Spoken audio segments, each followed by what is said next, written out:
hostess with the mostest, Jenbelle, as always. So we are going to be talking about a movie I should say that I found on a streaming service on Shudder, actually, called Blood Rage, aka Slasher, because I know when I was watching the opening credits, the credits stated that the title was Slasher, not Blood Rage. So just in case if you guys are having trouble finding this, I know on Shudder it is Blood Rage. But yeah, so I've never heard of this movie. This was one of those movies where I'm like, let's see if I can find just something I've never seen or heard of that kind of catches my eye on a streaming service. And I would just so happen to be on Shudder. So yeah, this is a movie that came out in the 80s. I don't even know when in the 80s. I think later 80s. Yeah. You know what? Like, I mean, this is it is such a bad movie. It's a crappy movie. You could totally tell this was one of those movies of, like, trying to cash in on the slasher craze and everything. But, I mean, so it's kind of, don't expect a whole lot out of this movie. Really, the only thing that I was kind of actually decently surprisingly pleased with, I don't even know where the hell the actress came from, was some of the kills. I actually give some of the kills in this, a little bit of credit. Very cheaply done, but some of the kills, I was like, I was not expecting that. But other than that, this is like, oh my god, it is such a crappy movie, but you'll get a good laugh out of it. Like, acting is so bad. Like, the acting from the lady who plays the mother, oh my god, over the top bad. Just like, you're like, oh my god. So it's like one of those. Like, the acting's like just laughably bad.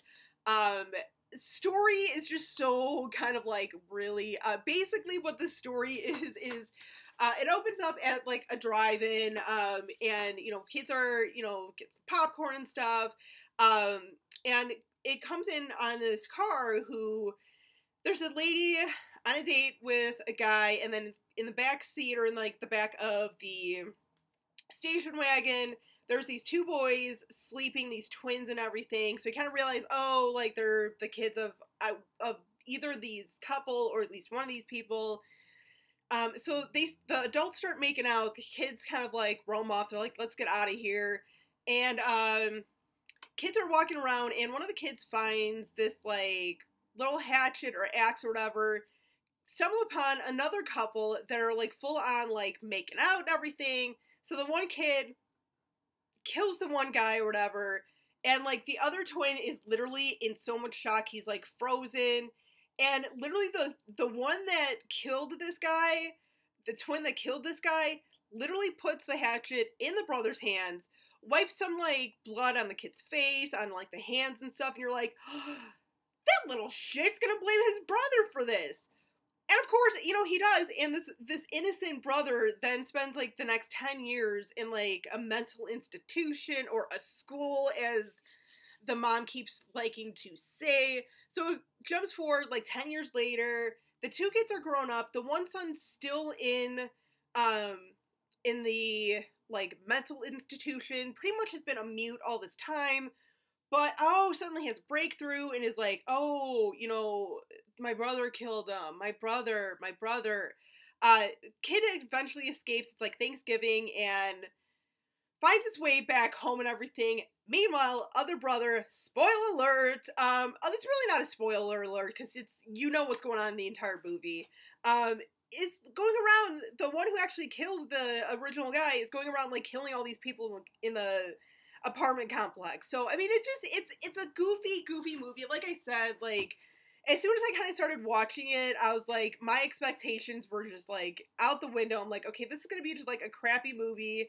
So if you go in watching it like that, you might actually have a good time. Like I said, it's just a funny, laughable movie. It's nothing great about it, really, except for maybe a couple of the kills are, pretty decent. I think people will appreciate some of the kills in this. That's kind of the only satisfying thing about this movie. But You know, it's just one of those movies that if you just want to have like a good, decent time, or just watch something kind of goofy, nothing like too serious or anything, check this one out. Check out Blood Rage. You know, like I said, it's on Shudder. I mean, it's a decent movie to watch. Um, it's definitely not one that I would go out to, like, you know, hunt down and get a copy. But if I got it in something like a horror pack or something, or another sub box that like threw in like a movie, if I ended up getting that like in a horror pack or something, I'd be kind of okay with. I'd be like, you know what, a fun movie to watch once in a while, or even like maybe go to my sister's and hang out with my brother-in-law and watch and just have a couple of drinks and have a fun good time with it. This is your movie. But yeah, you know, whatever. So let me know what you guys think if you have seen this movie. If you've already seen it, let me know what you think of it. I know probably a lot of you probably don't like it. I get that. Like I said, it's not anything great. I really kind of didn't enjoy it except for just it's a fun time. But let me know, you guys. Till next time, as always, stay creepy. Hang on, scratch that, reverse it. Stay creepy, classy, and a little bit sassy.